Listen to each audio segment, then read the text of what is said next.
Hi. Normally I don't do these devos.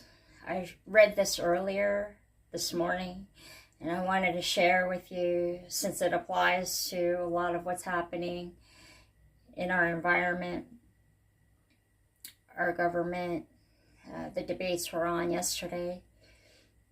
But I wanted to let you know about this passage and what God means. He means business, and it applies to today. It's in Micah 5, 9 through 16. Okay, so the beginning of Micah, okay, the intro talks about, beware of the alternating oracles of doom and hope in this prophetic book. Do you view such changes in perspective in this and other prophetic works as mood swings on the part of the author, or as faithful representation of the messages given to the prophet by the God who is characterized by both kindness and sternness? This applies to not just back then, because the ruler in Micah in the day and age was Hezekiah, king of Judah. Okay, so Hezekiah, if you back up, he pleaded with the Lord that he would get 15 years of life, or he would live longer, and God decided and granted him that he would get 15 years when he should have died. Okay, so those were probably his best years of his life. And just how merciful, loving, and considerate God was in turning back the clock to grant King Hezekiah that. So you can pray for this too. Okay? All this applies for you. It's not just of years back where it's just dust and history.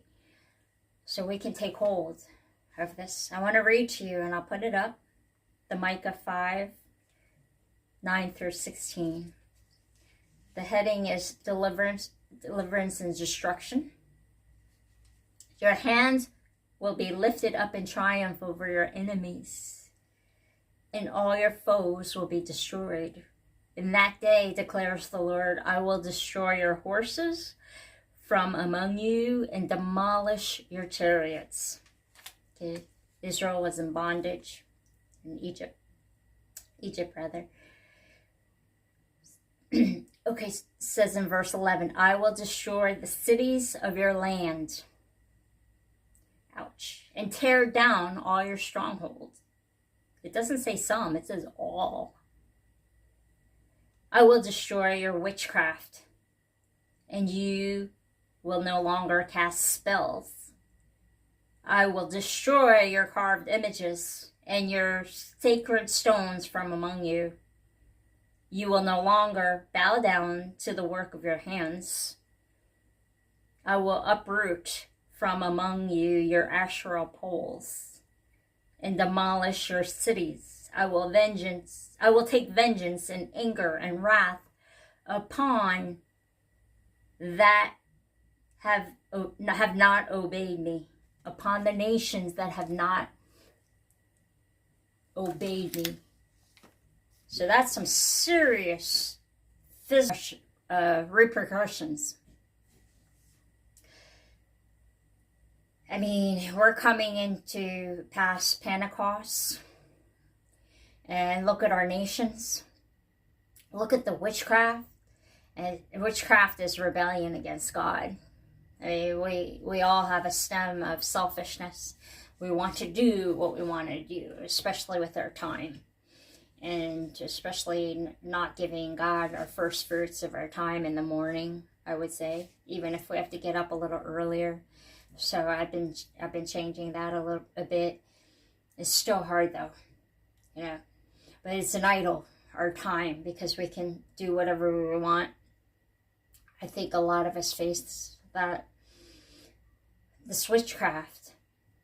I mean, the other way is blatant, where people are casting spells, everything you see in the media, all this stuff. And it's just wicked because it's cheating God, going to that source of power because it's from the dark side. So we have power through the Holy Spirit and Jesus' blood. So we have reign over all this evil. And no, we don't want to cheat and go on into the dark side to cast spells and everything. I mean, I just saw a video the other day, and it was Freddie, and it was pretty deep in what he saw, the spirits, this whole thing with the Nephilim spirits, and what happened with the man when he was or actually it was him, when he was translated. Like, he literally got sick over this one area because the witches gathered there and they cast the spells, their incantations and everything in this one region. And he could tell. And that one region had a lot of bloodshed as well. So really we can focus on the light, God's light. So we don't have to be boggled down by the evil. It's just, we really need to watch how we treat others, how we speak, our time, our deeds, because things are, as we see, they're speeding up. Our days are speeding up, and time. And I just feel like I've wasted so many years when I could have been doing so much more, not really grasping, my mission, what I'm created for. And it's all gonna take time. It's all a journey, but it's how we change our heart, how we make that shift from about me, about what I'm gonna do, and just focusing more on the kingdom,